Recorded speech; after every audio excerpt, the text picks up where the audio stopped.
Good evening and welcome to the regular meeting of the Romulus Community Schools Board of Education. Today is Monday, April 26th, 2021, and the meeting is called to order at 6:01 p.m. For those who are joining us virtually, please remember to state your location when your name is called. Madam Secretary, roll call, please. Evans. Present. Beard. Present. German. Present. Kennard. Here, Wayne County, Michigan. Romulus. Piles. Present. Lester present. Terrell. We have a quorum. Please rise for the Pledge of Allegiance.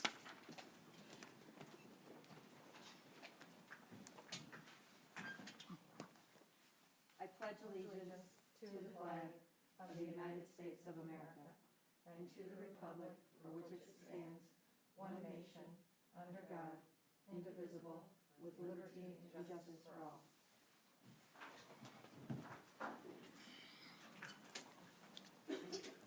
I move that the Board of Education accept the meeting agenda as presented and amended. Support. Roll call. Kennard. Yes. Beard. Yes. Evans. Yes. German. Yes. Lester, yes. Piles. Yes. Terrell. Yes. Please record in the minutes that Ms. Terrell is present at 6:02. Can you please state where you were at, Ms. Terrell? I apologize. Oh, I am on here twice. One moment. Thank you. Romulus, Michigan. Thank you, Ms. Terrell. Thank you. So the first item on our agenda tonight is a recognition of service and resolution for Board Trustee Teresa Beard. Tonight will be her last meeting with us serving as a board member, and she's been a board member for nearly 12 years and been through our best, highest points and through our deficit, and when there was no one working in central office, she was president of the Board of Education through that time and has a lot of history, unwavering commitment, and great humility through each year, each day of her service. So, Teresa, you really will be missed. This is, I know it's good for you and your family, but it is a tremendous loss to the district. Thank you. I'd like to read this resolution. Whereas Teresa Beard has faithfully served the students, staff, parents, and community as a member of the Romulus Community Schools Board of Education for 11-plus years. And Teresa Beard has served the Board of Education in the offices of President, Vice President, Secretary, and Treasurer, and has earned MASB Level 6 Master Platinum Award, Data Specialty Award, and Advocacy Skills Specialty Award. And Teresa Beard has further distinguished herself with leadership on various board committees such as Policy, Finance, the MTSS Committee, the District Blueprint Team, Romulus Representative on the Wayne Risa Wayne County Parent Advisory Committee for more than 11 years, a member of the Michigan Transition Services Association, a family member of ARC Downriver, and representative of the county statewide Autism Resources and Training Team, and received the 2009 Michigan Council for Exceptional Children Exceptional Parent of the Year Award. And Teresa Beard has always attended and participated in a variety of district functions such as concerts, recognition ceremonies, community charity events, school programs, moving up ceremonies, prom toast, and athletic events. and Teresa Beard has always represented her constituents and the educational interests of this community in a positive manner, serving as an advocate for students, parents, and organizations. Now therefore be it resolved that the Romulus Board of Education, speaking on behalf of all the people of this community, does hereby tender this official certificate of appreciation commending Teresa Beard for her many contributions to the progress of education in this community and extends gratitude and best wishes on a fulfilling future. Thank you, Debbie.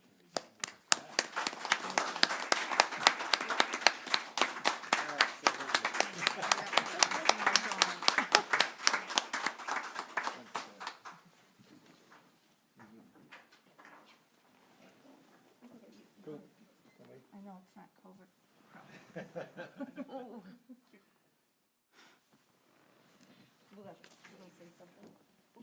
Say something about just appreciate you, and then Thank you. we'll open up to say some other things too. You first, and then us. This was trying to keep it together here. This was a real hard decision that I had to make.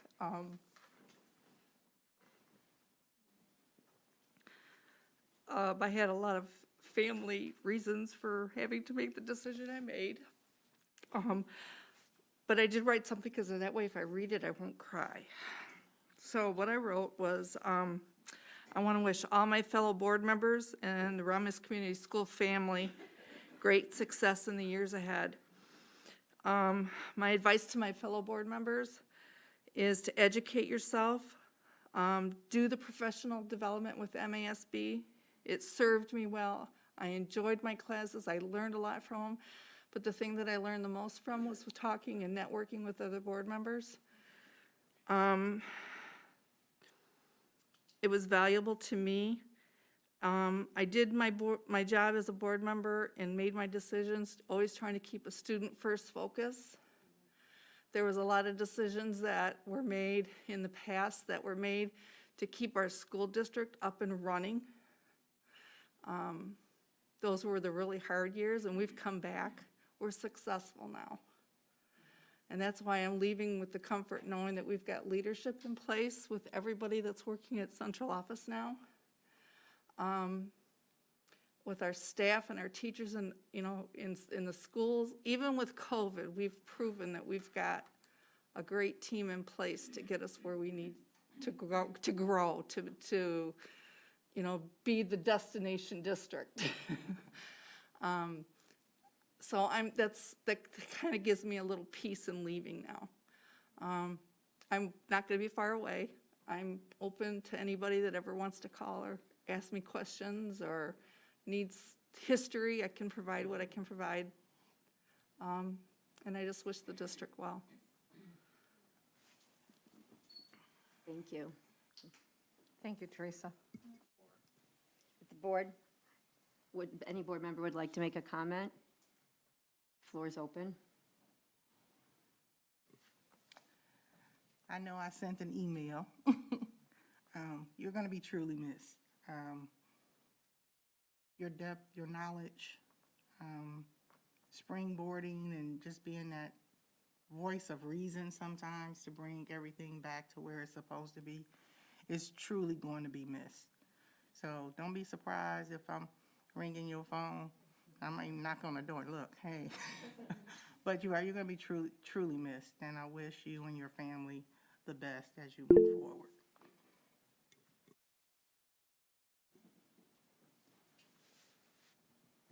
There a hand in chat?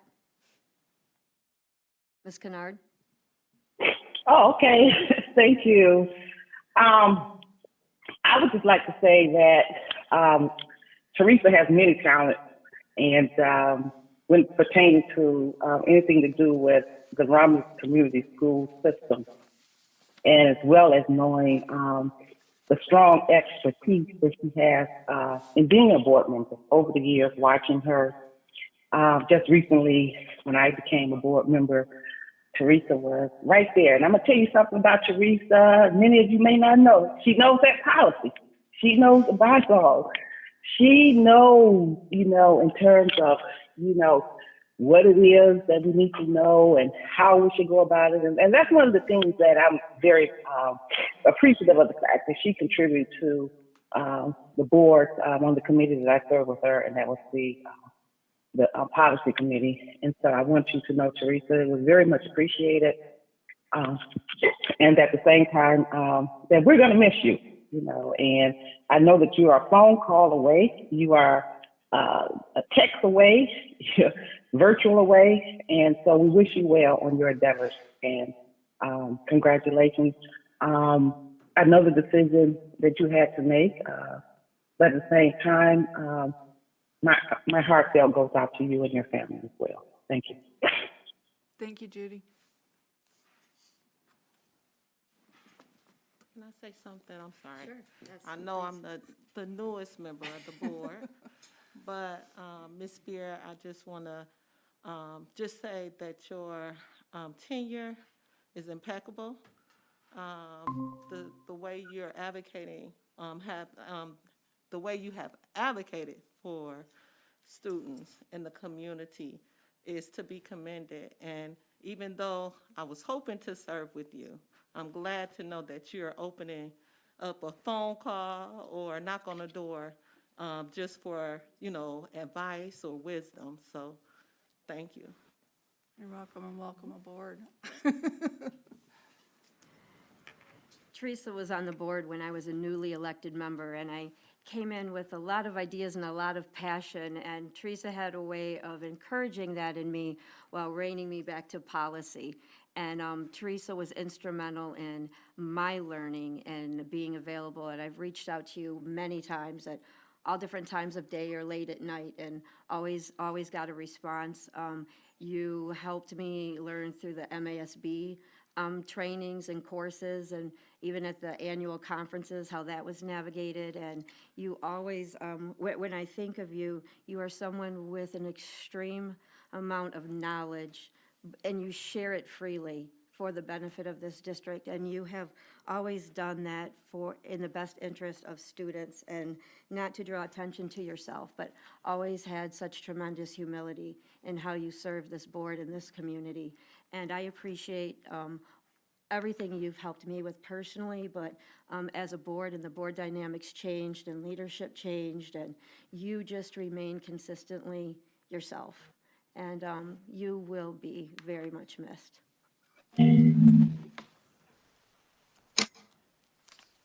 Ms. Terrell? Ms. Terrell, did you want to speak, or are you just Yes. unmuted? Okay, you I, have the floor. I apologize. I haven't been able to get back in through my school email address, so I missed a great portion of what was said. But I did pick up on the fact that we're talking about Teresa Beard and her service. And I will say that Teresa has brought a great deal of history and wisdom on several different policies. And I do remember that we've had different things to take place, and she's always been willing to reach out to board members by sending cards and things of that nature, and just an overall loving person. And I wish you well. I wish you well. I wish your family well. And you have provided a great service to the school district. And best wishes. Thanks, Denisa. Guess it's my turn. This is a tough year. It's a tough year for all of us. It's a tough year coming in as a superintendent, not knowing anybody. It's a tough year for family, all of our families. First of all, I want to thank you for putting your family first. They deserve to be, and you did that. Nobody questioned you ever. What you've been through in the last 2 years, you have remarkable strength. 1 year, I'm sorry, remarkable strength. I don't know who could go through that. I honestly do not. And you still attended board meetings. Now that makes me like, huh? Yeah, help me understand that one, but I understand about commitment. 12 years, I wrote that down, 12 years. You know, a lot of things don't last in 12 years. I won't tell you what, but a lot of things don't make it when you have a commitment to someone or something. 12 years is a long time, but yet you made the commitment to the board, you made the commitment to the community, you made the commitment to students. You've seen a variety of superintendents come and go, but you've been the main person that's been here. And I thank you on behalf of the community and kids, because they need somebody that's stable. They need somebody that's there who understands what things were and where you're going. So I want to thank you for your commitment to that. I'm sad that you won't get any more of my board briefs on a Sunday. I'm really, really sad, but, you know, I've gone to making them a little bit more abridged, now bullet points, so it makes it really easy to get through. But you won't have to worry about those anymore. But with those board briefs, I want to thank you for always reading them. You were always knowledgeable when I sent things out to the board, trying to keep you informed. You were always did what you were supposed to do, read them, and then ask questions. And I thank you for that. It means a lot to me as a superintendent, okay? It really does.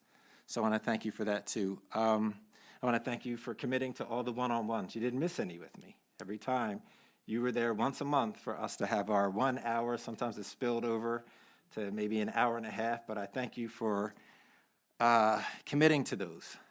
They're very important, okay, and establishing a rapport. So I thank you for that. I'm sad. I mean, honestly, when you shared it with me that you were going, I was sad, and that doesn't always happen. So that tells me that in the seven months that I've been here, or 8 months or whatever, that we had a real connection for me to be sad about it. So I thank you again for you have been a supporter of mine. It's not about me, not at all, but you've been a supporter of mine, and I thank you for that. And being real, you and I talked about that. You know, it's okay to support your superintendent. It is. You don't always have to argue. That's not why we're here. We're trying to do what's best for kids. So again, I thank you for keeping kids first, okay, and supporting me and what I had to do, and supporting the Board of Education on moving the district forward. And the last three things that I have are poise, passion, and professional. That's how I would describe you. If anybody asked me about Teresa Beard, I would say that she's very poised. I only saw you lose your cool one time. Just once. Just once. I think you've seen me lose my cool more than once, but I thank you for the poise that you bring to the community, and I looked forward to that as a superintendent, to be able to talk to you and know that you would always remain poised under the greatest pressures. Your passion is on display. I've seen it in school board meetings. I've seen it when we're in our one-on-one meetings. You have demonstrated passion for all things that were Romulus Community Schools. As I told you before, because you said you felt badly leaving, I said, for what? 12 years? Nobody can ever question your commitment. Okay, board members normally don't last 12 years. They don't want to either.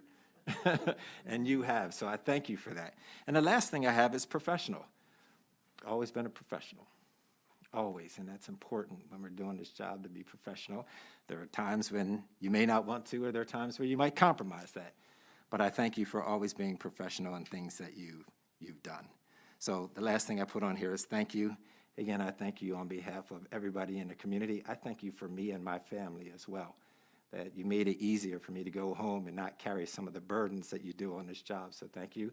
I wish your sons, Kenny and Kevin, I thought so, Kenny and Kevin, I wish them well, and I wish you well and your husband well, and all the endeavors and the things that are going to be very difficult for you to deal with emotionally in the next few weeks and months and years. So if you need anything from us here, I think we'll be seeing you again May 10th. I think so. We'll be seeing you May 10th to give you a proper well-wishing and farewell. So thank you again on behalf of the entire community. Thank you. Thank you very much, everybody. Yes, ma'am. Ms. Piles. Teresa, I haven't worked with you that long on the board, know. but sitting in that audience or in the bullpen area, you have always been someone that I knew would vote and keep everything calm and straightforward. You never staggered, and I appreciate that for the kids, for the staff in this district, and for our community. And I wish you nothing but the best. Thank you, Sue.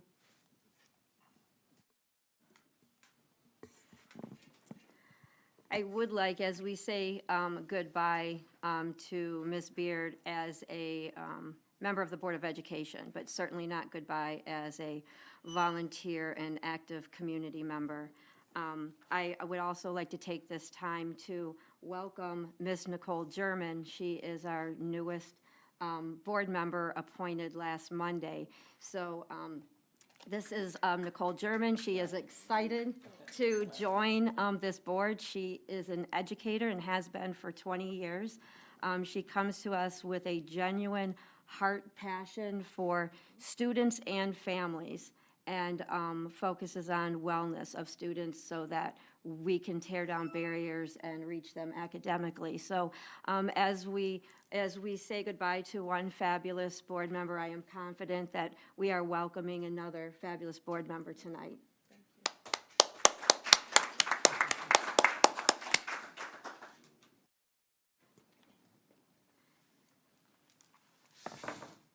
The next item is acceptance of the consent agenda. All matters listed under the consent agenda are considered to be routine in nature by the Board of Education and will be acted upon by one motion. There will be no separate discussion on these items. If any member of the board or any citizen requests discussion of an item, that item will be removed from the consent agenda and will become the first item of business under the report of the superintendent portion of the agenda.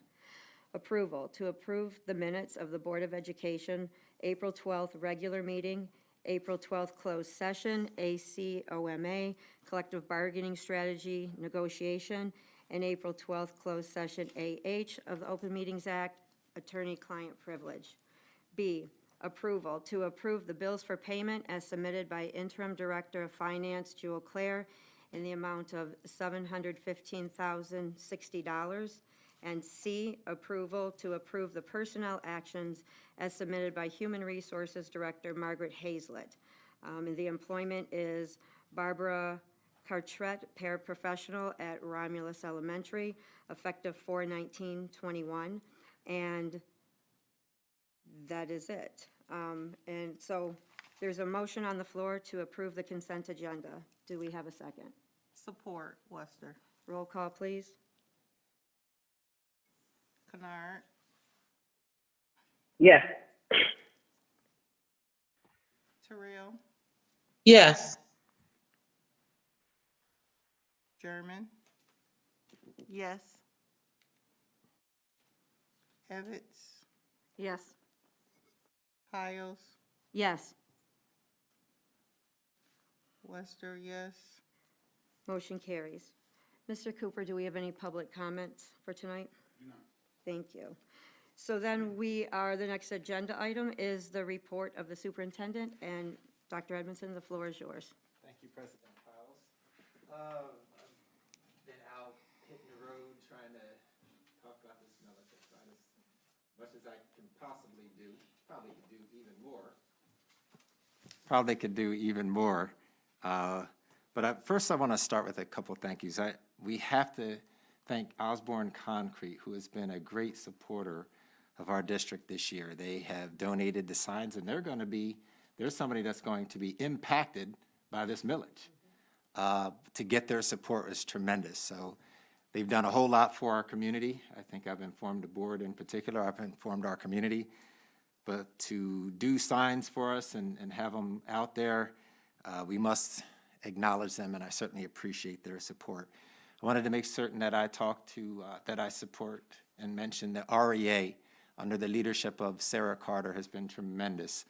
The REA, I will say officially, I think it was REA, not MEA, REA, put out a press release supporting the millage, and I definitely appreciated that. Sarah Carter's been tremendous working with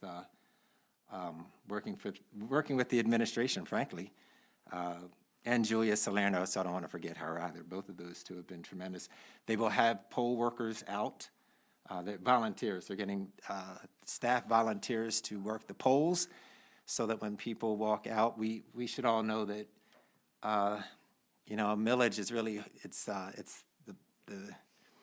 the election where very few people come out, and sometimes the ones that come out are coming out to vote you down. So we're out there doing what we have to do, and the REA is going to help us, and they're going to, when people get out of their cars, they're going to at least give them some additional information. I have to thank David Cooper, who's been there from day one with me on trying to get this millage done. Whenever I ask him for something, he gets it done with me. We have fun doing it. Just did a little video last Friday. We're trying as much as we possibly can to reach as many audiences. He now has us on TikTok, so if the board would like to do a TikTok 1-minute video, talk to David Cooper and we can make that happen. We can actualize that for you. So David Cooper, I thank you on behalf of the entire community for your sacrifice and your selflessness. I appreciate it. I will stop there, but I certainly thank the board for taking all those signs and getting them out there. I don't know where they're out, but I know you put them out there, so thank you so much for getting that. I'm going to give a presentation, and the presentation I'm going to share with you as a board. Feel free to get it out there. These are presentations that I've done. Tomorrow, Romulus Elementary is having me at 7 p.m. virtually to do an informational session. If you all, as a board, if you have a church or you have a community group or you want me to visit somebody, I've done it. My last visit was with the Southeast Westland Homeowners Association under the presidency of Arthur Warren. They live in Inkster, and wanted to know, they wanted accurate information, and I gave it to them. And the last question they asked me I thought was excellent, and I said that to President Piles, was, how's your relationship with your Board of Education? First of all, I thought that was a great question.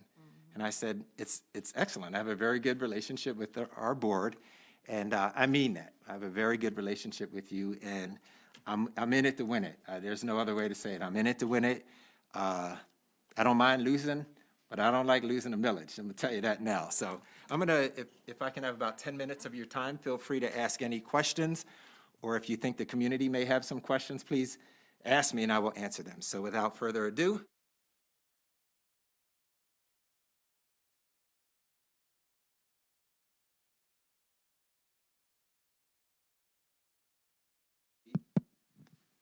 Did you get all of them? If you can be up on there. Well, I don't want to be in anybody's way here, so. Did you get you asked for permission? Okay. Let me get the audience. Okay, so I'm going to start with this. The biggest question that I get and the most misinformation I get is homeowners thinking that this impacts them. So I'm going to explain that, but that's the most misinformation that I get. Homeowners, oh, they're going to tax us again. So I took the time to explain this, and it only takes me 10 minutes to go through this, and it's very easy. The millage is an operating millage. It's a renewal, a restoration, and we call it renew, restore, reclaim, and I'll go into that. So this is, Coop, are we in the slide mode? Okay, so this is the operating millage. Again, renew, restore, reclaim, Tuesday, May 4th, 2021. Next page, please. I call it vocabulary, jargon, edubabble. Edubabble is things that educators talk about and everybody else is like, what are you talking about? I have no clue. So there's 3 common terms that I'd like to share with you. Non-homestead property, that's second homes, rentals, vacant homes or land, commercial properties. This vote impacts them, not them, okay, them. So if you own a second home, yeah, your first home isn't hit, but your second home is, and I will explain all of that.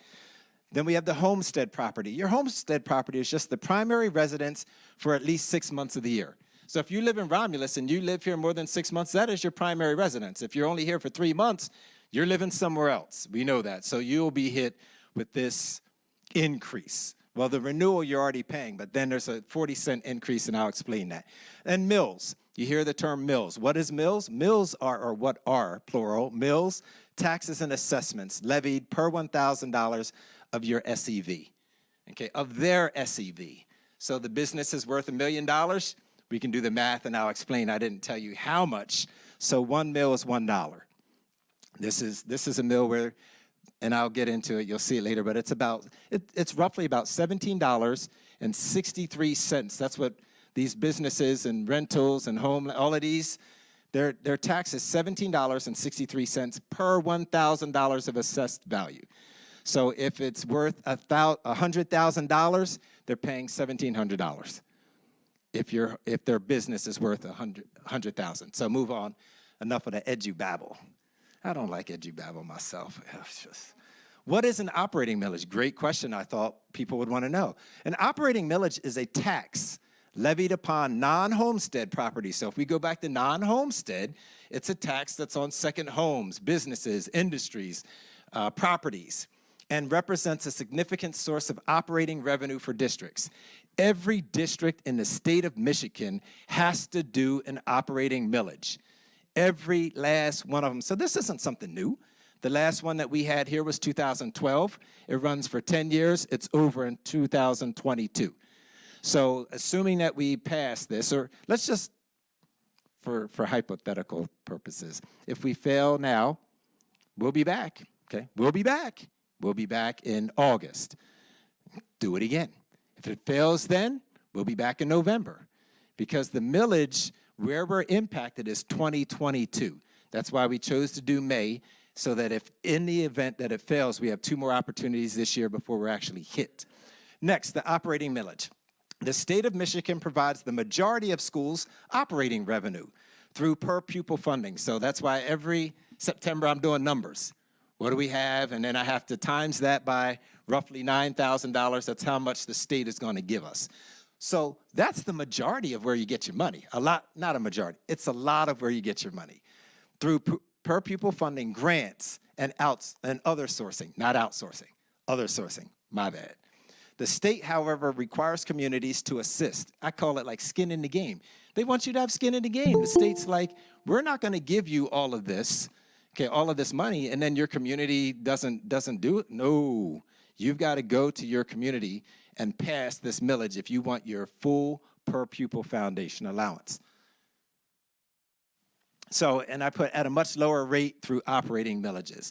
So that's why we have an operating millage. It's really less than if the state had said, we're going to cut these other things. So really, you do the math. It's for businesses, it's roughly $17.60 per $1,000 of assessment.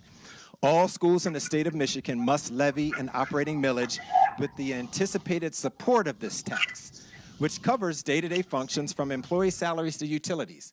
So we're using the millage currently. We're asking for a renewal, but we're using it right now to pay salaries, to pay utilities, to keep business running as it should. If it fails, that's when we're like, uh-oh. So that's the renewal part, and I'll speak about that a little bit more. And our current operating millage, as I said, terminates in 2022. It was 2012, and now it's 2022. We're asking the community to support our operating millage from 2022 to 2032, 10 years. Okay, we're not going to come back for our operating millage until 1032. Next page, please. Operating millage. Even though owners of primary residence or homestead, I should put homestead, are not financially affected, state law requires a district-wide election to approve the operating millage. Okay, that's the law. We have no choice. So when people are, oh, they're coming at us again, we don't have a choice. Every 10 years, we are going to come after you. We have no choice. But again, remember, it doesn't impact owners of primary residences, but we still require them to go out and support it. Okay. Current cost of the operating millage. Our non-homestead properties, I always use money because I think we understand it better than me to use mills. But this is what it looks like. The SEV, we get $10 million annually. That's what we get in tax money. That's what you get to keep going. Homestead properties, this is what I put in, 0. You're not paying any mills for the operating millage. Okay, so annually, same thing. That's the current cost of our operating millage. Now let's go to, back up 1 second, please. That's why I put renew there. We're just renewing this. That's part of it. Renew, restore. We're just asking you to renew this. Now we get to the restore. Future costs of the millage from 2022 to 2032. We're asking you to restore the maximum the state allows is 18 mills per $1,000 of assessed value. So almost all school districts in the state of Michigan are going to their communities and asking them for the 18 mills because you want the maximum for your students, okay? But that's the maximum by law that we can charge, that we can ask for, not charge. So next year, if it passes, that would be 18 mills, up from 17.6, okay, per 1,000. So that would get us 10 million, a little bit more annually, okay? Homestead properties, again, if it passes, 0. And this is the thing that trips our community up. Actually, it trips almost all communities up. Because when schools come out, they think, oh no, they're coming after us again. No, we're not. We need you to vote. that. That's the restoration. Successful operating millages, I just thought I'd throw a few up there. 2017, Taylor passed theirs, Huron passed theirs, and here's the thing. When you pass it, they put the percentage of your residents that came out to vote for it. And so you want it to be a high number, but operating millages, because some people don't understand it, right? You'll see 57%, okay? Some, you'll see 60%. Some of the more wise communities, okay, 80, 90%, because they understand and they get it, okay? But the ones that don't quite understand, you're hovered around 52, 53, nervous at night. You know, I don't know what I'll be doing May 4th. I'll be nervous, though. But I know May 5th, I'll be honoring teachers for Teacher Appreciation Day. Just thought I'd throw that in there for you. 2019, Birmingham Public Schools passed theirs. Okay. 2020, Detroit, Royal Oak, Holly, Redford Union, Hudsonville, Comstock Park. I don't even know where these places are. Grand Haven, Caledonia, I've heard of them, and TCAPS.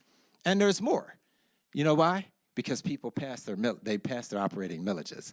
School districts pass their operating millages. Those are successful ones. I'm rounding this thing out now. Understanding of our funding. Okay, I think it's always important, and that's my job. When I go around and people ask me about this millage, I give them all the information. I just want you to have it. And it doesn't matter if you live in our community or you live in Caledonia or you live in Holly or some other town. It's all the same. It's all the same. So here we have a countywide enhancement millage. Everybody in Wayne County passed that one. And it goes from 2022 to 2028.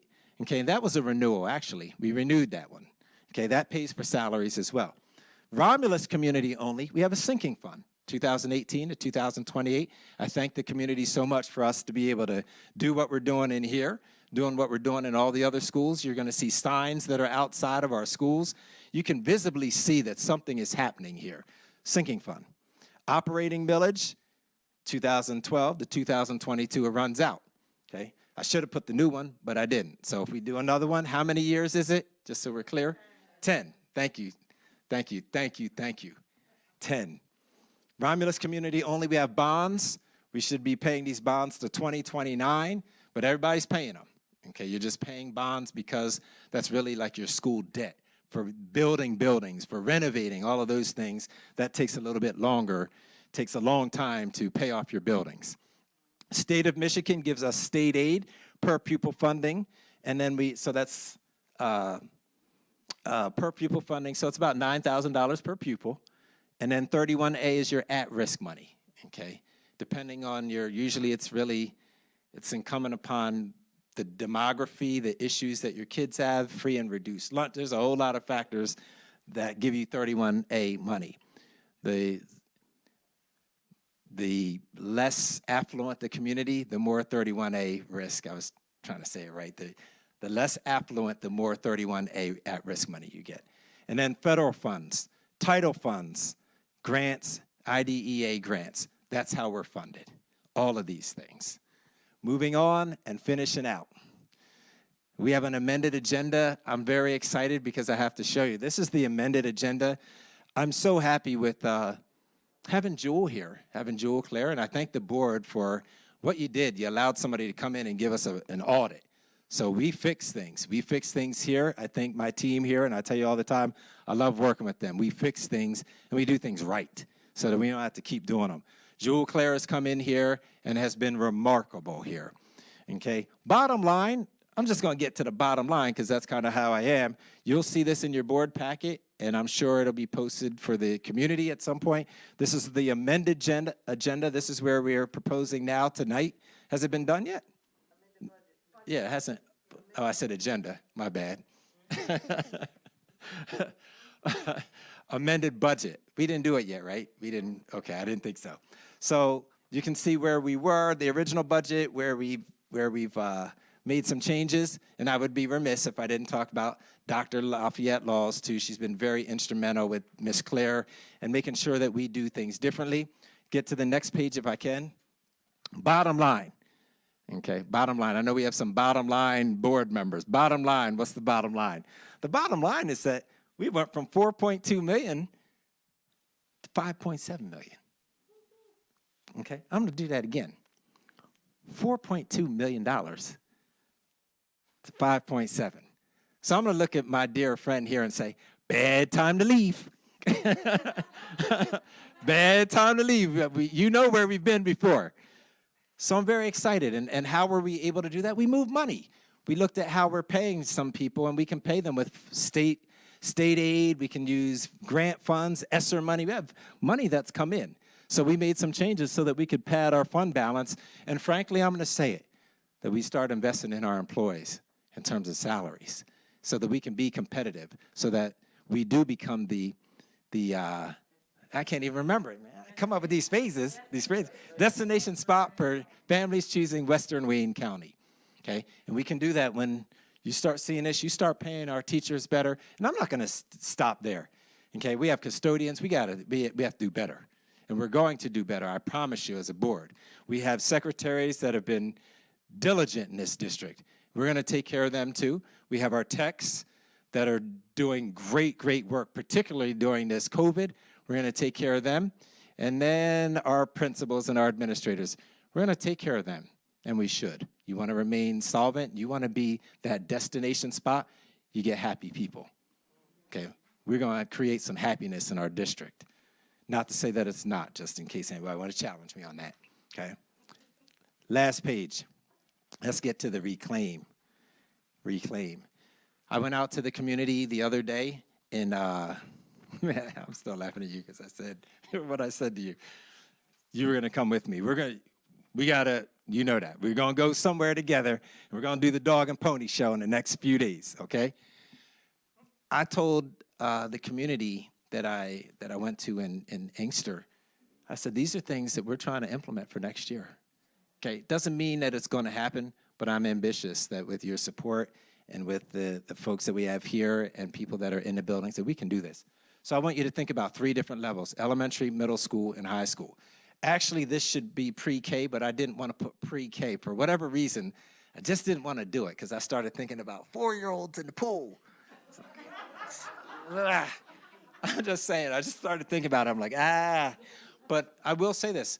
I'm trying to get pre-K to 5 and have a swim program. That doesn't mean kids just swim and then it's done for the quarter or it's done for the marking period. I want kids in the pool all year, okay? We have a beautiful pool. I don't know, have you as board members been to the high school to see how beautiful a pool we have that sits there?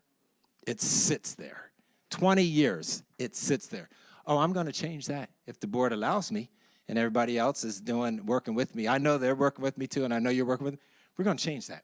Our kids deserve to swim. Number 1, swim for life, okay? And what does that mean? That means you get pushed in the water, you get pushed in the pool, that we've taught you how to swim to save your life, number 1.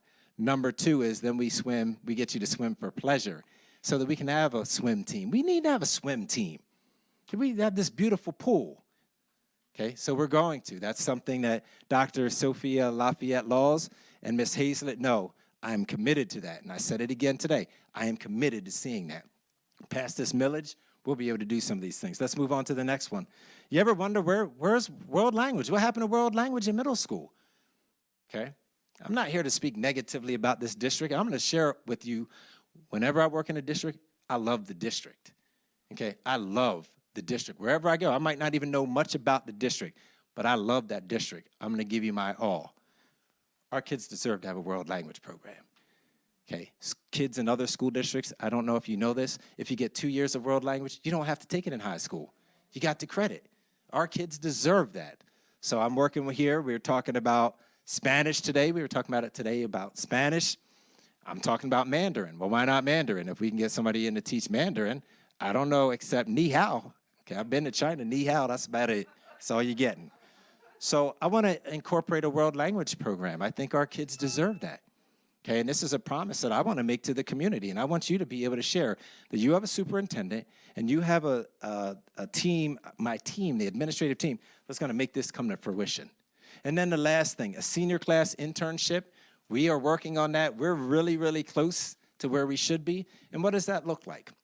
It looks like this. We have all these businesses, okay, and I'm going to tie this in, and then I'm going to leave to my seat, just in case you thought I was going somewhere else.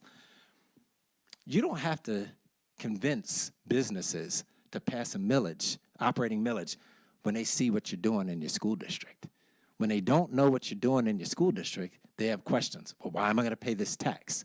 So we're going to stop that. Our kids deserve to have an experience at Osborne Concrete, Motor City Meats, Cannon, I think WC Cannon, what is it? WH Cannon. And we're working on Kroger, we're working on Home Depot. We have all of these businesses that don't know what we're doing as a school district. That's going to change. So we have somebody that's working with us and working with us in here too, to make certain that all of our seniors get an opportunity to have an internship program. At this point, it's not paid. It's not paid because I don't think the kids always should be paid for something, okay? We want them to get a skill or to determine that I hated that job. Because I think when you learn that you hate that job, then we've been very successful. Okay, so we're gonna implement a senior class at this point, internship program. The goal is to get it off the ground next year. I talked to the Chamber of Commerce already about it, and I've talked to some local businesses. They pretty much have to have workman's compensation and some other things, but that's going to get off the ground. So I want our community to get excited knowing that we pass this millage, we pass it in May. These are some of the things that you're going to see in addition to all the other things that we promised. So I'd like to open it up to the board, okay? They've already heard this. I don't think they saw this today because I've been working on it today. I'd like to open this up to the board that if you may have any questions for me about the operating millage, please feel free to email me or just ask me right here. Have I thought about something? Have I missed anything here? Or even here, if I missed anything, Bill, I know you know what's going on as well. Please let me know because I'm going out tomorrow with our ROM-L, and then I talked to Dr. Laws about let's get some of these other schools. They've got to, the vote is next Tuesday. It's next Tuesday. I'm like, it's next Tuesday. I was supposed to be laid up in the bed still from surgery. Trustee Evans. Have we considered, and I know we have to work with the city on this, and I know you mentioned it in your board brief, sports for the children during the summer? Baseball, basketball, for the youngsters. I love it. Let's get that going. I love it. Dr. Laws, would you, the answer is yes. We were just talking about that. Would you like to share or? Yeah, well, I'll pass it up. I mean, I can speak on it, but I'm ready to sit down. Thank you for that question, and I want, please, ask any question while I'm sitting here, because I'm excited about where we're headed. Absolutely. We were just talking about this today, about different types of enrichment activities that we're trying to offer this summer, and we have a couple of things in the hopper. One, I'm meeting with our community education director, Romulus Community Education Director, Tanya Cofield, yes. We're meeting this week to actually talk about a partnership between Romulus and community education in Romulus on how we can offer some summer school activities, enrichment that is fun and, not just the all of the academics we know that students need, but how can we just get them having fun this summer? So we're meeting this week, and then also we've also put out to our own staff, anyone interested in creating enrichment activities for this summer, we're taking proposals for that as well for our own staff to create those opportunities, and that just went out today as well. So we are very excited about both of those. Thank you. And I will just quickly add to that I played sports all my life. In case you didn't think I was a natural athlete, I have to tell everybody here I was a natural athlete.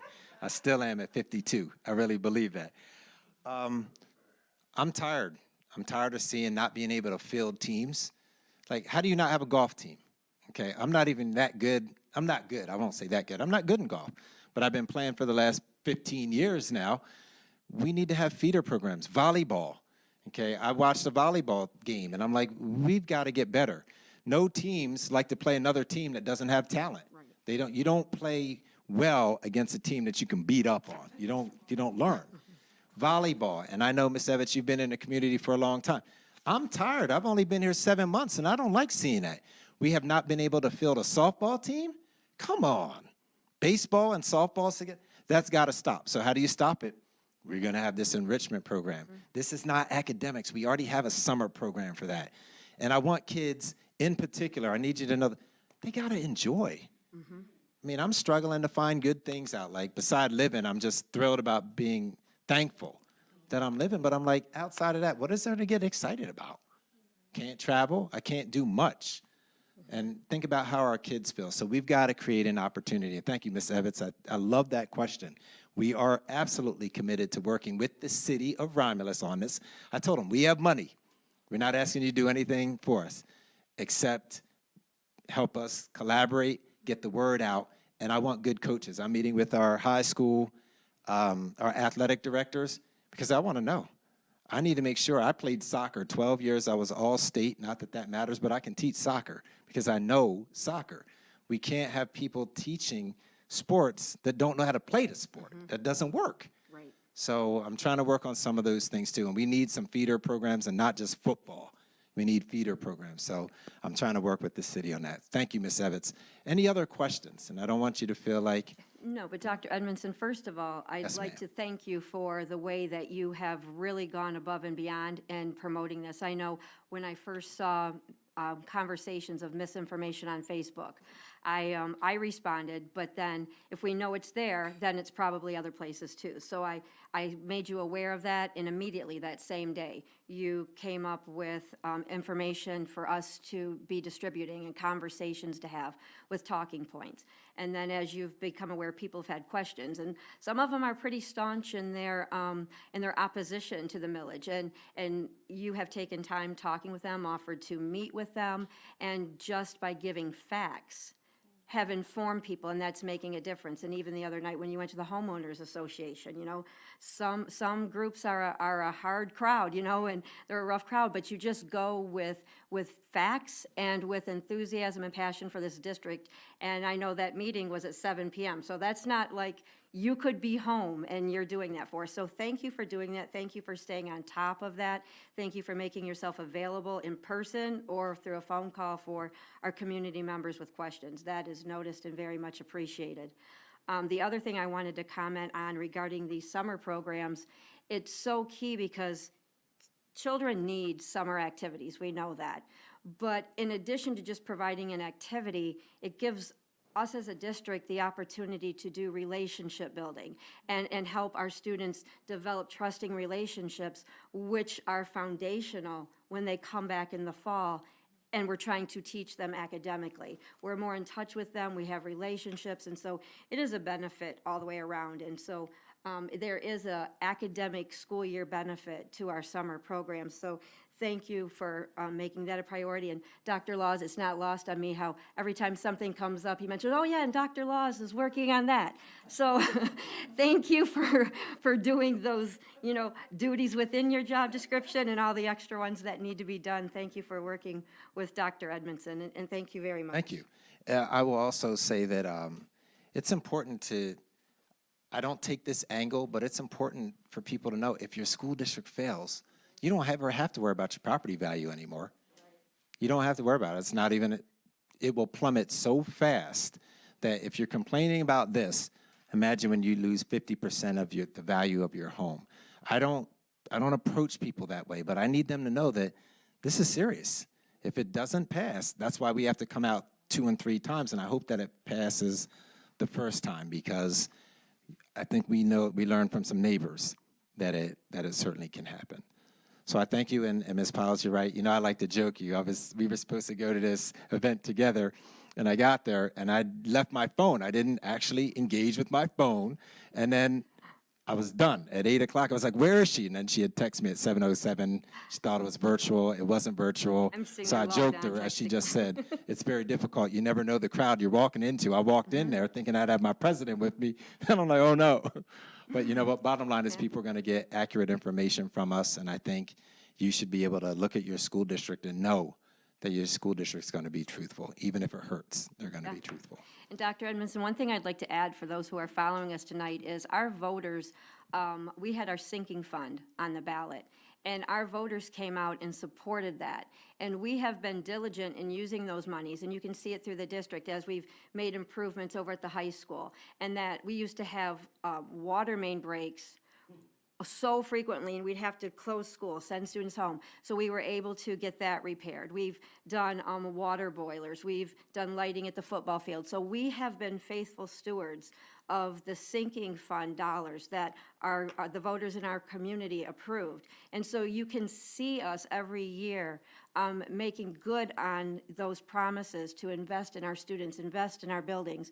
But the operating millage is different. So, sometimes people might think, oh, well, if you didn't do new secured entrances at the elementary, you wouldn't need the operating millage. We do. The operating millage is for our operating costs, salaries, utilities, supplies, totally different from the sinking fund. But please reach out, look at what we've done with our sinking fund dollars, because it speaks to our credibility as a district, as Board of Education, as leadership, that we have been faithful stewards of the tax dollars entrusted to us thus far.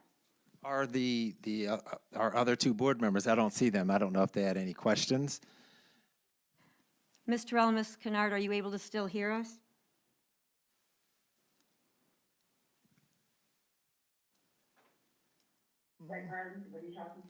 Yes, were you able to hear that presentation? Yes, this time I was. Do you have any questions? Yes. Well, I'd just like to add to it, that the information that Dr. Edmondson just presented was very thorough. And I know there was a lot of questions pertaining to what exactly, what this millage entailed. And we provided a lot of information, but this was more detailed and more clear and simple. Dr. Edmondson, we appreciate that information that you've shared. Thank you. All right, so the last thing for President Piles is this, because I know you asked me. Free and reduced lunch or feeding students. We are feeding students. I need everybody to know that we are feeding students, okay, so that you know. What we're noticing right now is that it's a trend in the state.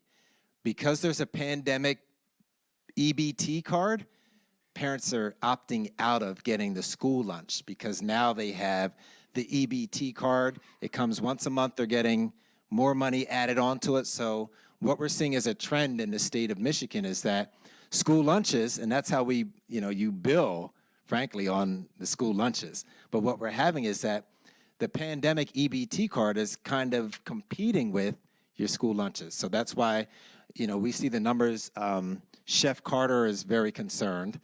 I'm not concerned as long as our parents eat. That's all I care is our students eat. But I just wanted you to know that because we do see low numbers, and part of the low numbers we think coordinates with the pandemic EBT cards. So I know you'll be sending me something soon about it. So at least wanted to share that with you, that's why that's probably the numbers are low.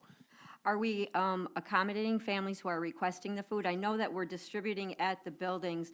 I've received calls from families who can't get to the building during those hours or can't get to, I know we're running our buses, I think I saw on the website at 7:30 in the morning. Are we doing any afternoon drops, or can people call and request, later pickup times, or what are the options there? So I'm going to turn this over to Bill Garland, Mr. Bill Garland, who is not short on words either. You good? Well, we had a Google form created. Mr. Cooper worked in conjunction with Carter, Chef Carter, and they created a form where families could have the meal actually delivered to a stop or, if necessary, to a home. And we had 14 requested that they needed food delivery. So they were able to be accommodated by their stop at that time. And then there were also on the form, Mr. Cooper had information that highlighted that you could pick them up at the schools. In total, I think the number was somewhere around 24 total, with 14 at the bus stop. So we see how low those numbers are. Now, that isn't saying that other families aren't just coming and picking them up, but we're a little concerned about our food service program, making all these meals and these foods, and then, it could go to waste. So we're trying to be good, as was mentioned, stewards of the funding and of the food service program in conjunction with transportation, but making sure that any family that needs to eat can eat. That's one thing. Ben called me, and he gave me the absolutely not gonna hear that nobody didn't that families weren't able to eat. So we tried to do all that we can. So as far as an afternoon delivery, we hadn't set anything like that up. I hope that answers the question. It does, thank you. I know that we have the Google form on our website. Will we be sending out robocalls or emails to families, letting them know that this food is still available? Or only, do they just have to go to the website? We can do that. I mean, that's doesn't take long. I mean, if that's a request, that certainly can easily be done. So, and I appreciate that. And I appreciate you also for, you know, you're definitely a champion for those that's in other districts might be overlooked. But I thank you for being a champion for them.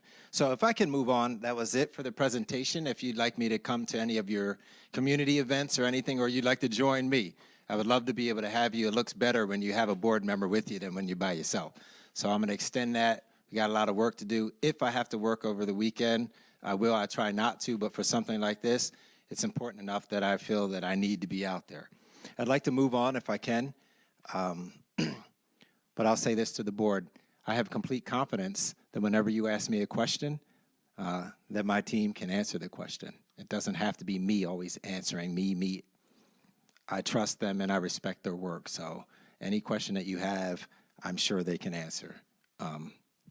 Next is I talked to it's the National Day of Prayer, Thursday, May 6th. The thing that I want to say is this, that the law says it can happen. There's nothing that we can do about it, okay? Separation of church and state, yes, but in this case, the answer is still yes. People have the right to use your facilities, but we cannot promote it as a school district. So I talked to Pastor Willis about this. I told him I thank him for giving us the courtesy to let us know that's going to happen Thursday, May 6th in the morning around, I believe, the flagpoles at the high school. I'm not sure if it's at the other ones. I think as board members, you all got this as well. I told Pastor Willis I cannot pass this out. I cannot pass out a permission slip for our kids because that's promoting. Can't do that. If kids want to come, their parents have to be there to drop them off. That kind of thing can go on, but we're not responsible. Okay, so I can't pass this out. You can, as a board member, somewhere else, but I can't as the superintendent. I can't have the school district endorse it. But I can say that, yes, okay, it's Thursday, May 6th. It's happening at the high school. And, you know, if you want to come, you are more than welcome to come. As an employee, you can. It's not on employee time, you can. Okay, but the employee cannot lead it. Just so we're clear, they can't lead it. Okay, are we all right with that there? Okay, and I think the last thing, I don't know what it was, COVID-19 plan, we had to just do a little bit of an edit there. Every year, you know, every month I have to come to you with this new plan. We did a small edit there. Definitely had to do the times, you know, when I sign it, but talking with Dr. Laws when we looked at it, you don't have to change your whole plan because we'll be back. Just as a reminder, May 3rd, Monday, students will be back. I don't have any numbers because they're home. So I don't know how many kids are in quarantine. I don't know who's being quarantined at home. I don't know that. I don't know how many kids have COVID at home. But when they start reporting, May 3rd, then I'll have a little bit more. I hate to, and I think I've been very consistent with you all, and you have supported me as a board. We never wanted to start, stop. We never had to do it until we decided to go back March 1st because we kind of needed to go back March 1st. It's not in our best interest to go back, forth, but I promise you when kids start May 3rd, we will be back on the COVID dashboard, and I'll have to make a decision. I'm not an epidemiologist, but I'm sure somebody here, probably Bill maybe, it looks like Bill would be the one to say, I think you need to close schools, and then I'll close schools. But I also want to apologize because I got an email. We got an angry parent here that called and said they're taking their child out. Go on to Metro. You only gave us 30 minutes. I don't know what to tell you. We're in a pandemic. If I could have done it differently, I would have. But the numbers don't lie. When I get the COVID dashboard and I see you have 150 kids out and we only have, I don't know how many we have in. I had to make the decision. I try to give it to you in advance. Even if it's 5 minutes I have to do it, I try to get it to you in 2 minutes. That's just what we had to do. I'm sorry. I don't know what to tell the parent accept, and they were anonymous, except we're in a pandemic. Okay, it's not over. So, you know, when kids come back, I'll have to make a decision. I'll keep you informed if we have to do this again. Thank you for your time.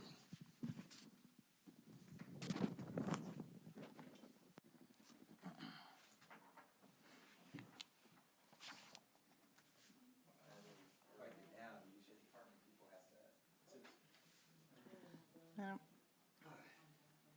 So, Dr. Edmondson, that will be an action item for the Yep. COVID plan? Also,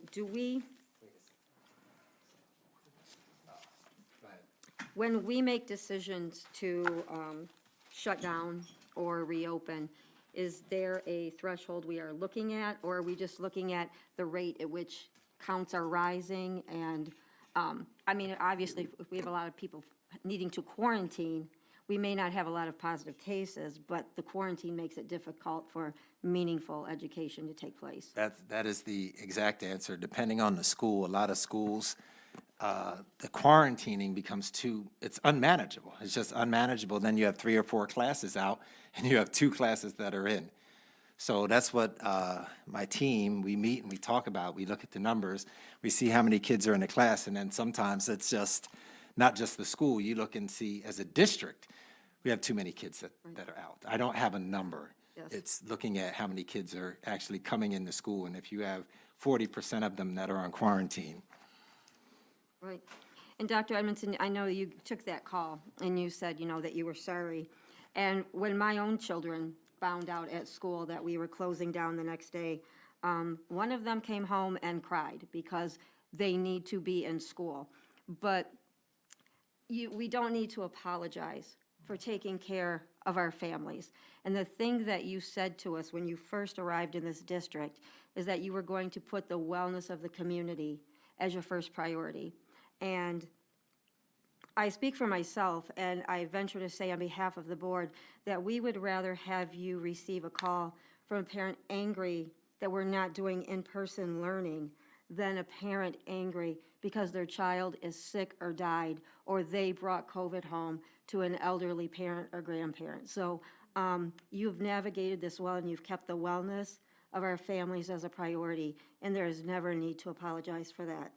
So thank you. Well, I thank you. I just feel sorry for your kids. It is, it's hard, and like I said, My I own son had a is a child. senior this year. Yeah, it's rough, and I had a child who cried because they really need to be in there, and it was discouraging, but again, we are in a pandemic, and there's more things unknown than known, so thank you. So, I move that the Board of Education approve the presented April 2021 RCS COVID-19 Preparedness and Response Plan dated April 19th, 2021. The rationale is Superintendent Dr. Benjamin Edmondson and Executive Director of Instruction, Dr. Sophia Lafayette Laws, have revised the extended learning plan. Is there support? Support. There's a motion and support. Is there a need for discussion? If none, roll call, please. Terrell? Yes. Evans? Yes. Kennard? Yes. German? Yes. Wester, yes. Piles? Yes. Motion carries. Motion carries, and the next item on our agenda is the report of the Interim Director of Finance, Ms. Jewel Claire.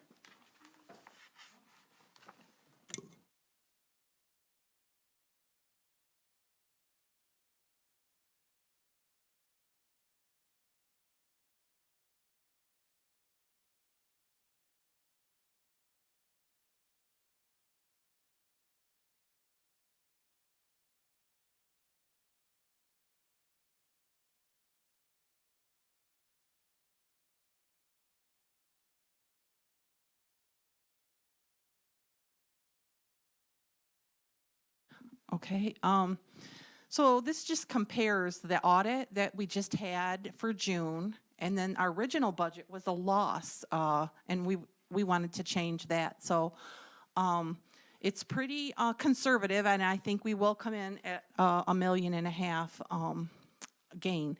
What we've done is we have moved some positions to grants, and funded them that way.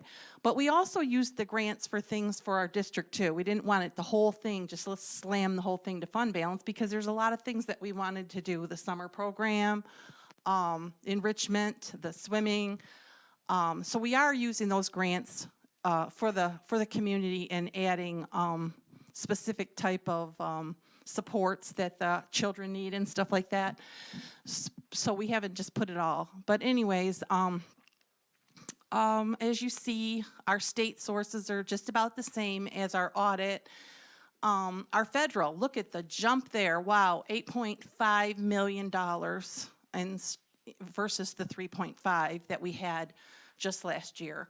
But a lot of that has been used for programs within the district, and we also are using some of our general fund money to support, we're fixing the buildings, but when you buy furniture and you paint, that has to be paid with general fund. So we are using some of our general fund to make the buildings look nicer inside. Instead of just doing that, we have some new furniture. You see it around here, carpeting, stuff like that. So we are using some of our general fund for that. So so we're not just slamming all the grants right to fund balance. We are using them for programs for the children too. That's, so we are, but we do want to keep putting money away because we're scared. We don't know what's going to happen in the future. So we're kind of we want to pay, you know, get those wages up, but we want to keep a little bit in fund balance because, you know, we're scared. We don't know what the future, what's going to happen with our state aid, what's going to happen next year. So we want to have that little bit of a cushion there. And I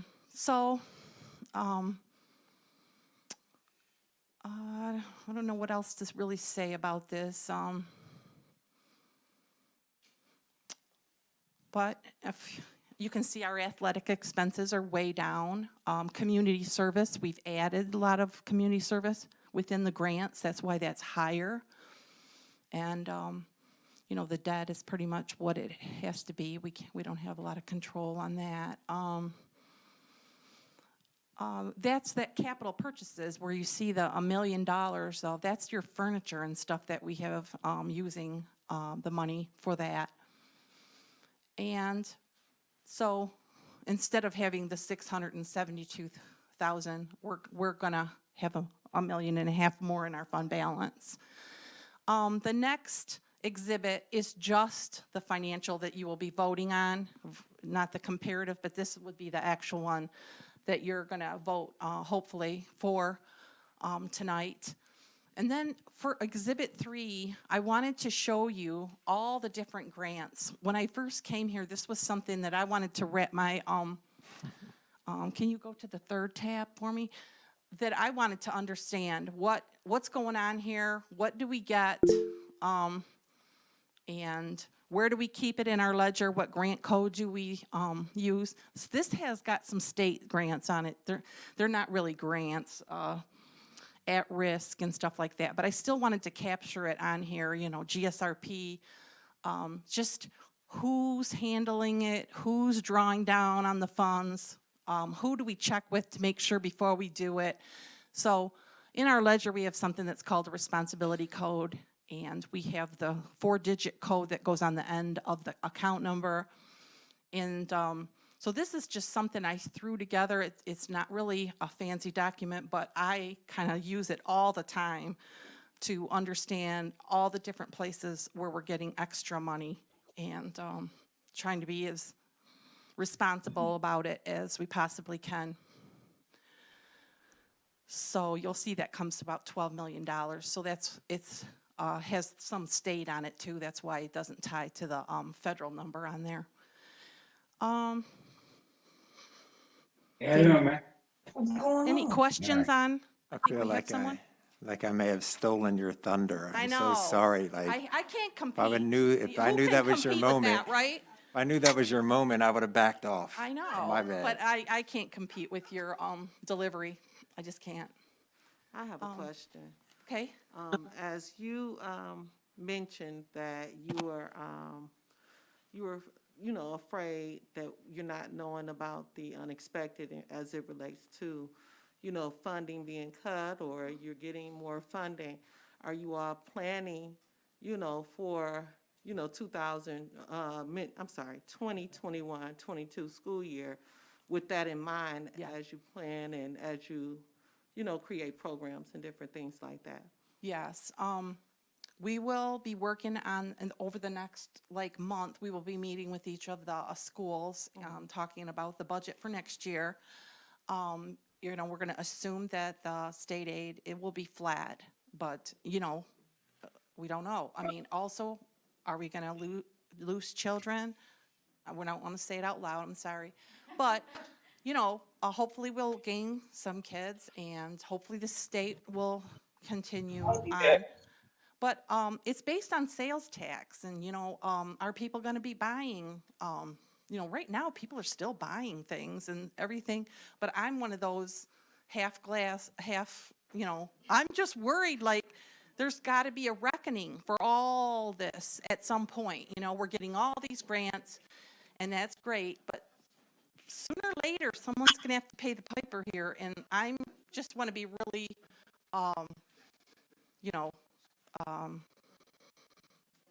conservative as far, but we'll start before June 30th. Again, we'll be coming to you with another amendment, and we will be coming for a new budget for next year. And yes, those are all of the things that will be taken into consideration.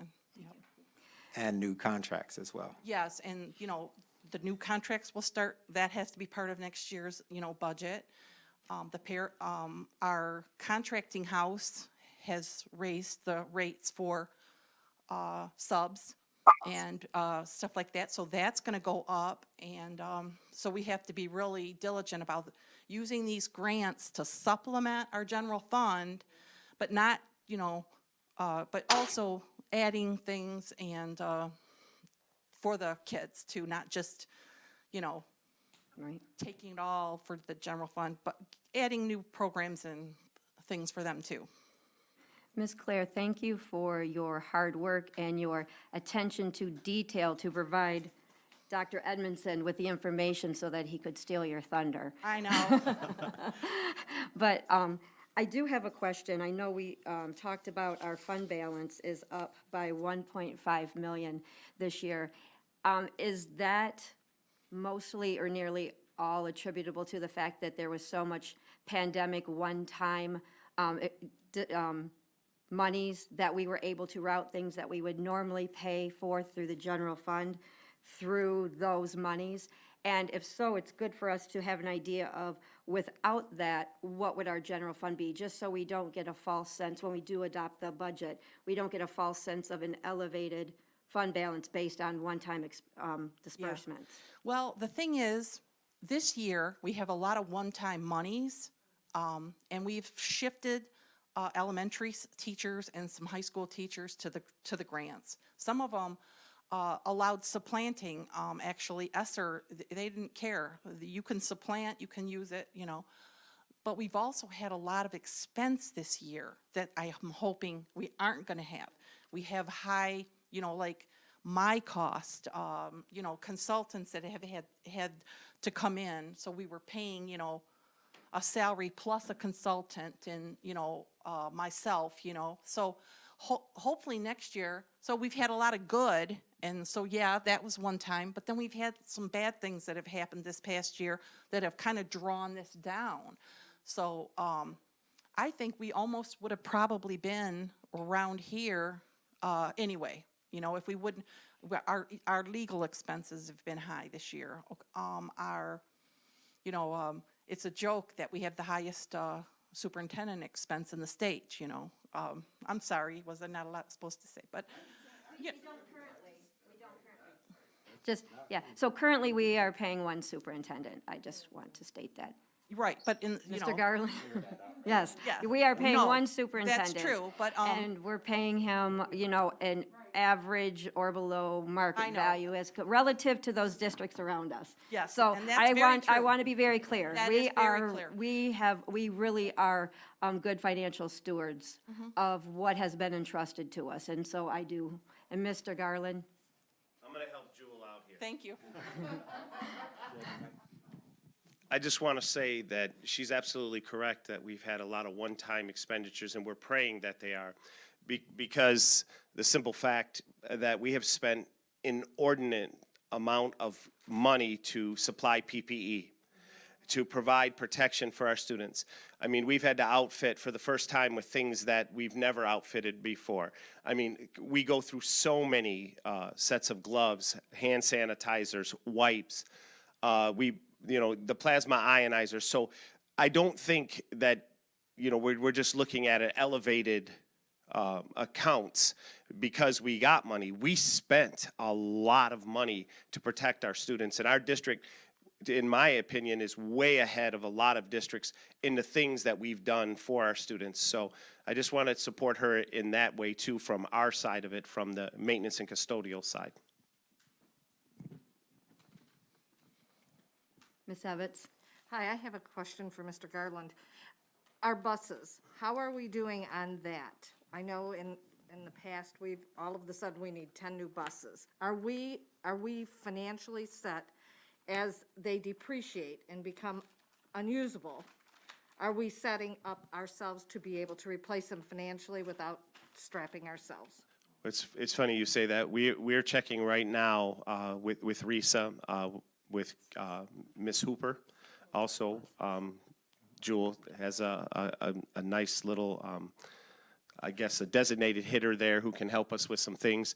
And our bus team, Lisa and April and Stephanie, on what we can get this year. There's new grants coming out, so we're looking into those things. We have some buses now that they're no longer usable. They're surplus. We've deemed them so. We haven't been able to sell them. Right now, scrap is through the roof. We're going to look into seeing what we can do there, because a lot of times we can get more for them that way than we can even by selling one. So yes, we'll have some information coming for you. I'm always going to come to you for more to make the district better. We've been looking into more grants for our food service. We're just trying to find all these ways to make the district better, but it costs money to be better, but we try to be reasonable with our purchases, but we are, and so you'll have some information on that coming in the coming weeks. Thank you.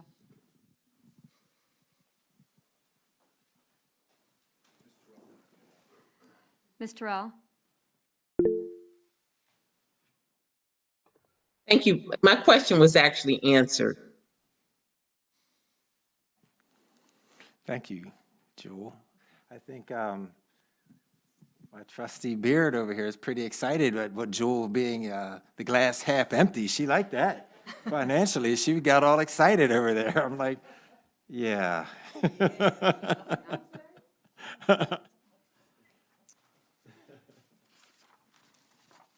So then, the recommended motion is, I move that the Board of Education adopt the budget amendment as presented. The rationale is Interim Director of Finance Jewel Clare presented information. The amendment was based on the audited 2019-2020 ending fund balance, current state funding levels, and updated grant information. The budget implications are a general fund increases fund balance. Is there support? Support. If there is discussion, seeing none, roll call, please. Terrell, Yes. German, Yes. Kennard, Yes. Evetts, Yes. Wester, yes, Piles. Yes. Motion carries. The next item on our agenda is the resolution for Maisel. So, Ms. Claire, you are up again. So there's two Maisels. One of them is that we are a part of Maisel. We have been for, I don't know, at least 10 years that I know of. It's insurance. It's a whole group of districts that have pooled together and have a trust. And so this trust agreement, they've made, some changes to it, and we need to get approval before we can sign that trust agreement, so that we'll need the secretary to sign that agreement if it's approved. Is that the one? Okay. Are there any questions for Ms. Claire? Seeing none, I move that the Board of Education approve Maisel First Amended and Restated Cooperative Agreement, including certification, and number 2, adopt the presented resolution, approval of the First Amended and Restated Cooperative Agreement. The rationale is because RCS is a member of Maisel Trust, we must vote on changes in the agreement. Is there support? Kennard, support. Roll call, please. Terrell, Yes. Kennard, Yes. Sherman, Yes. Evans, Yes. Piles, Yes. Lester, yes, motion carries. Thank you, Ms. Claire.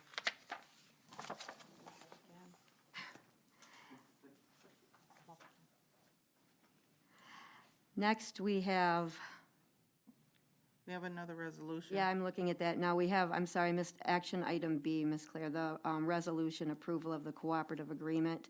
And then we have the Joint Risk Management Trust. So we do have 2 tonight. So the next one was, we have to put somebody as a representative for the trust, and so Margaret Hazlitt has been chosen to do that. It has a lot to do with workers' comp, and a lot of the people that are on the group are HR representatives. So, so currently, we would like Margaret to be that person, so. Thank you. And this is a standard action item that we do each year. Do we have any questions?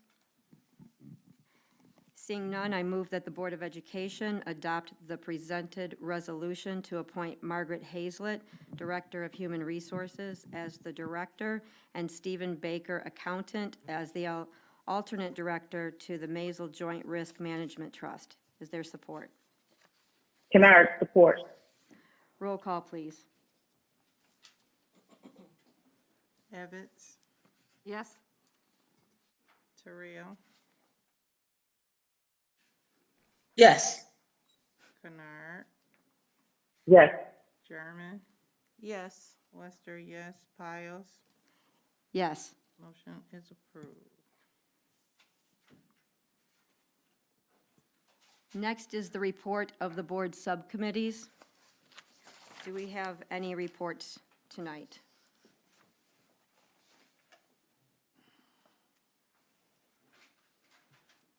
Nothing for CTE and nothing for the finance, from the finance. Okay.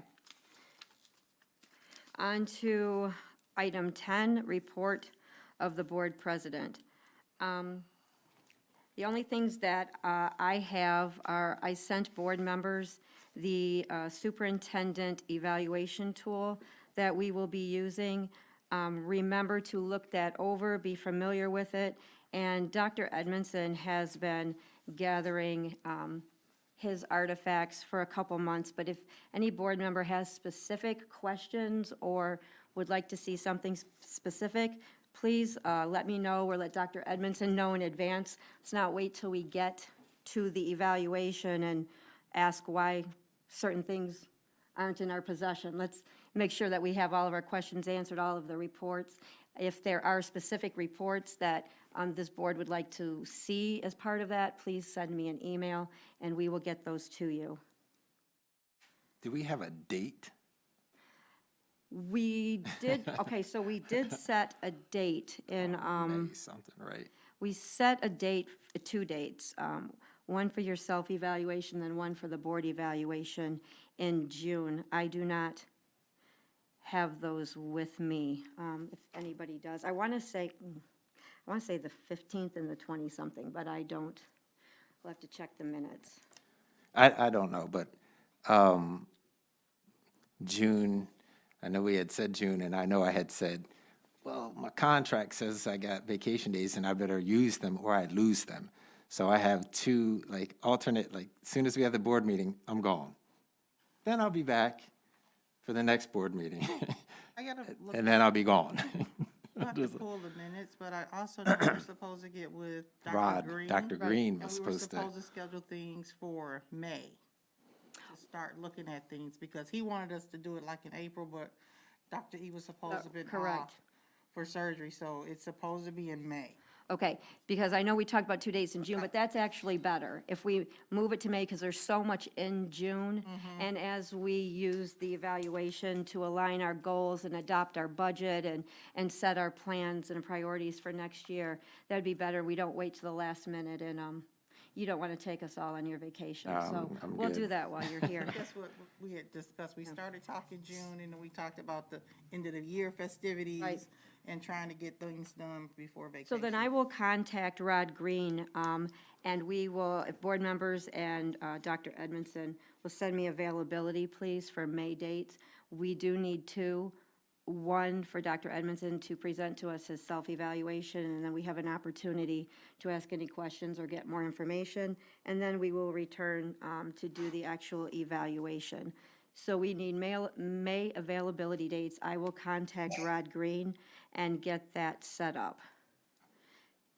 The other item that we need to get on our calendars, and I'm going to give this as an FYI, but also send availability, on February 25th, the board passed a resolution to provide yearly training to educate employees on illegal discrimination and harassment, and we need to get a date on the calendar for that. I know we had discussed doing it for board superintendent and central office administrators, and I don't know, Dr. Laws and Dr. Edmondson, what the administrators' calendars look like, but if there's a way that we could include them in that training as well, so we're all on the same page. And I know we're limited with PD time and Now, I believe it's Title IX, because the Title IX, I don't want to say most of us, about 4 of us in here have been through the Title IX training, and we have 2 principals that are Title IX coordinators. It doesn't fall under Ms. Hazlett. And then we have 1 principal in every level, from early to adult.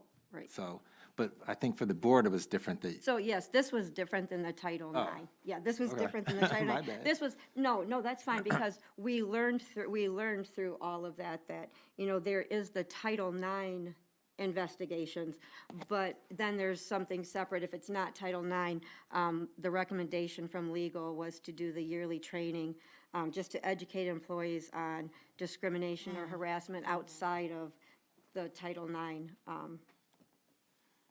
the things that would substantiate Title IX. This was in addition to. But I know that the staff did that training, and the board wasn't required to do that.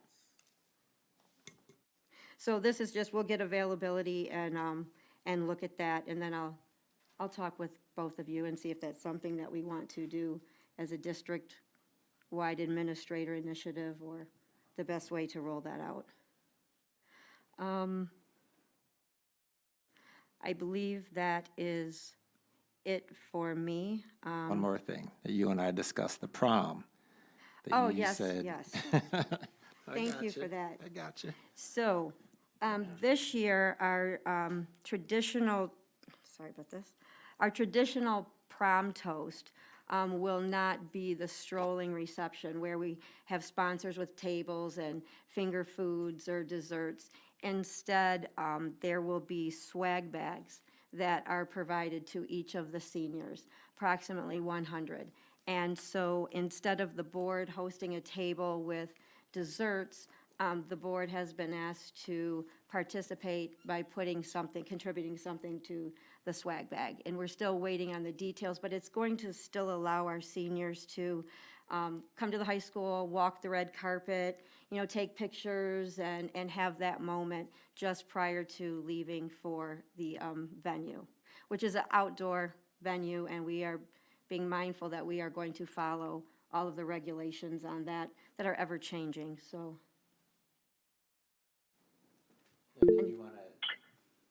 I have believe you questions. wanted to have the principals, so you and I had discussed, like, Yes. what does that look Thank like? you. Because I don't know what So, the prom and that looks is another like thing, here. because we have received some things from legal about prom and concerns, and in addition to following the state guidelines, we did want to hear as a board from our administrators what the plan is for prom.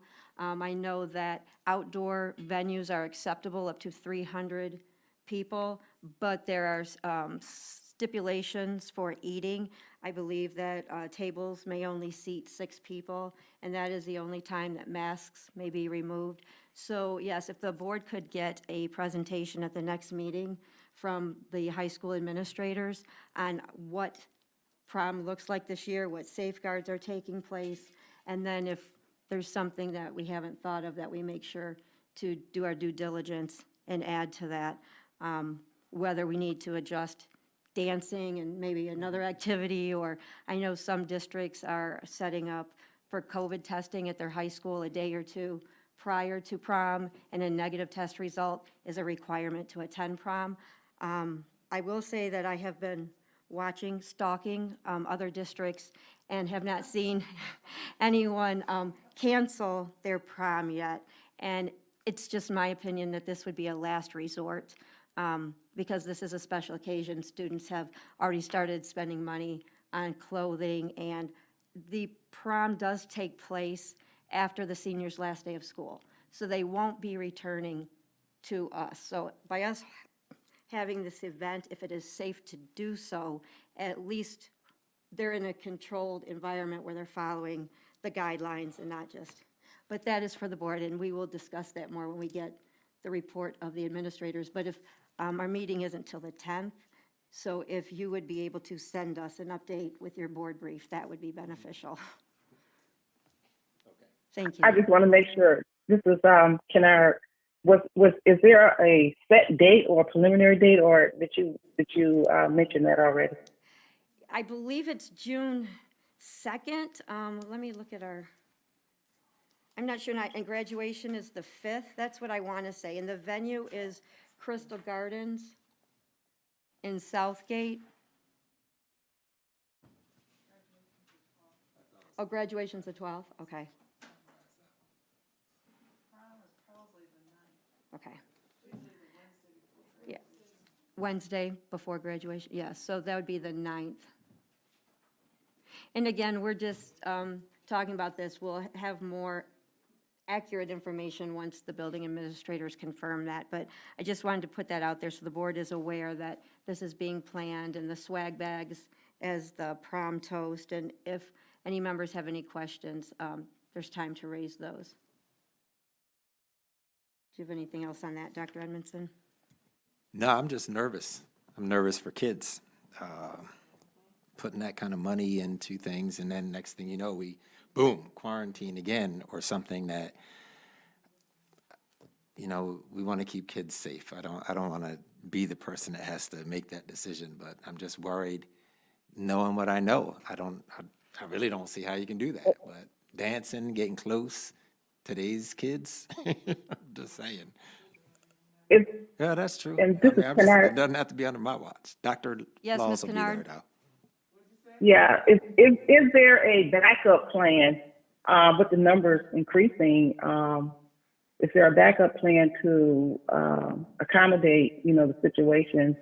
I In have the not event heard a backup that- plan, and that's why Dr. Edmondson is going to ask the administrators to send him the plan, and he will send that out to us this weekend in his board brief. To my knowledge, there's not a backup plan unless Dr. Laws has been working on that and just hasn't shared it. Well, yeah. Well, we would definitely. I would definitely would like to have a backup plan with this. I am aware that they are working on plans. Okay. And following COVID protocols, I am aware of that, Okay, but in terms of a backup plan. okay, thank you. Ms. Evans?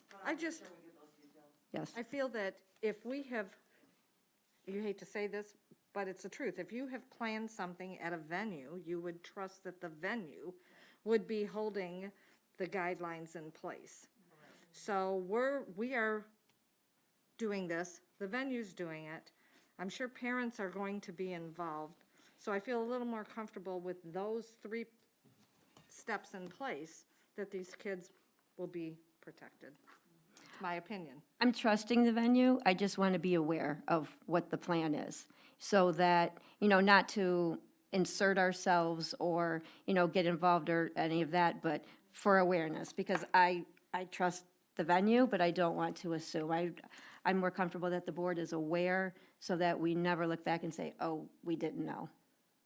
But yeah, I mean, our students are getting together outside of school and having things, so the prom may actually be a way to, for that night of celebration, at least they're doing it within guidelines that are mandated by the venue, by our district, and we can look into COVID tests, and we are still doing sports. And so we're looking at, if we have a prom for 100 students, are we still continuing sports for 100 students? And if so, safety is first, yes, but I would caution against pulling the rug out from under graduating seniors who've had half of their high school experience disrupted, and this is a final celebration. If they can do it safely and we can be informed and are confident that it is, I would caution against taking that away at this point. Ms. Evetts? I do have another question. Are outside students going to be permitted at the prom? Or is it just Romulus students?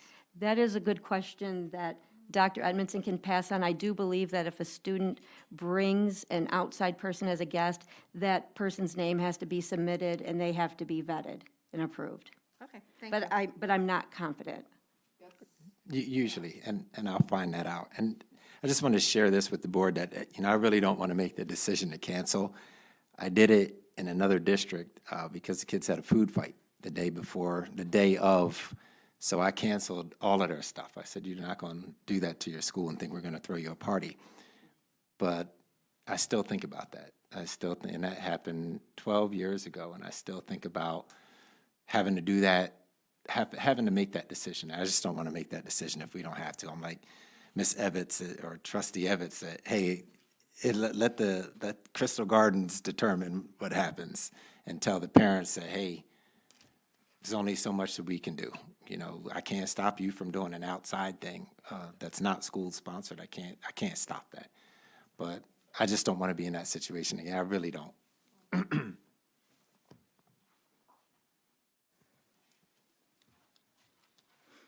Is there any other specific information that board members would like in the report regarding prom that Dr. Edmondson needs to know when he reaches out to administrators?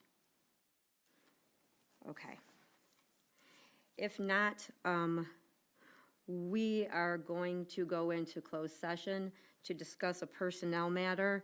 And since the employee has requested it, it does not require a motion and a vote. But for the sake of consistency in how we conduct business here, I'm going to go ahead and move that pursuant to Section 8A of the Open Meetings Act, we go into closed session to discuss a personnel matter. President Powell, excuse me, right before that, do we want to do the communications from public first before going into closed session? Do we have anything, Mr. Cooper? Just want to make sure it's on Yeah, record. no, I see that, and we can, Thank okay, you. and I'm going to come back to the board members, so. There's a motion on the floor. Is there support? Support. Roll call? Terrell? Yeah. Pardon me? Yes, Terrell? Okay. Kennard? yes, Evetts? Yes. German? Yes. Lester, yes. Piles? Yes. Motion passes. The open meeting will continue on YouTube while we are in closed session. At this point, 7:45. we say goodbye to Ms. Beard, or unless you are joining us.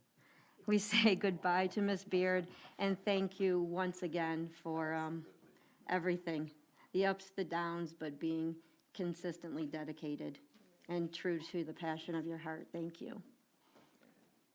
Thank you, Debbie, and I'm sure everybody here is, like I said, you're all capable of making the decisions that need to be made for students, so I'm comfortable in my decision and having to resign at this point, so I wish you guys all well. Thank you. And we are in closed session at 7:45.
Coop.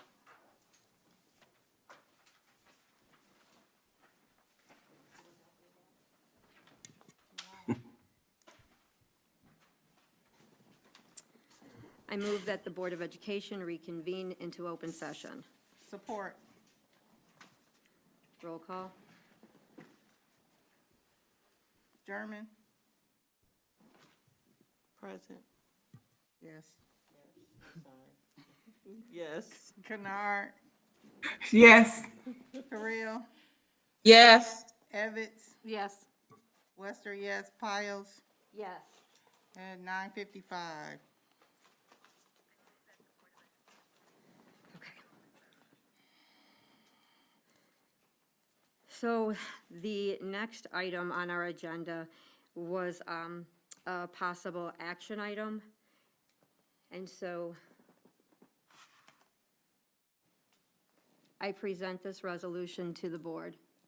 Whereas Board of Education Policy 4004 affirms the board's commitment in maintaining a work environment that requires all employees to meet the highest standards of professional integrity, professionalism, and performance, and whereas the Board of Education Policy 4004 further grants that employees whose conduct or performance is inconsistent with the school district's expectations are subject to corrective action and/or disciplinary action. And whereas at the Board of Education's regular meeting held on April 12th, 2021, Dr. Edmondson was overheard saying, "I'm about to eat her ass up." And whereas it has been posted on the internet and the Romulus Community Schools community is aware of it. Therefore, be it resolved that a letter of written warning be placed in Dr. Edmondson's file to be removed on December 31st, 2021, in the event there is no repeated instance of the same or similar conduct. Is there support? Support. Kennard, support.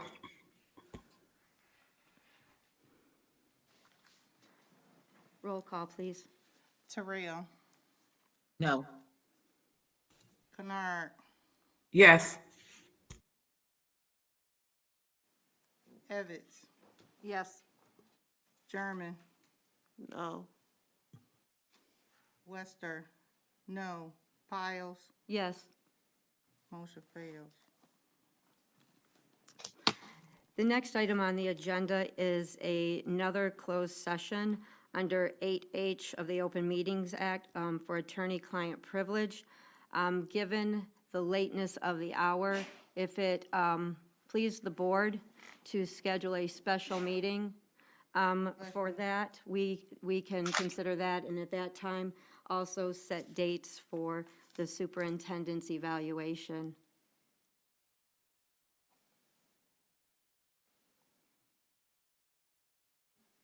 Is anyone opposed to moving that to another meeting? Support, Wester. Roll call. Piles? Yes. Kennard? Yes. Evans? Yes. Terrell?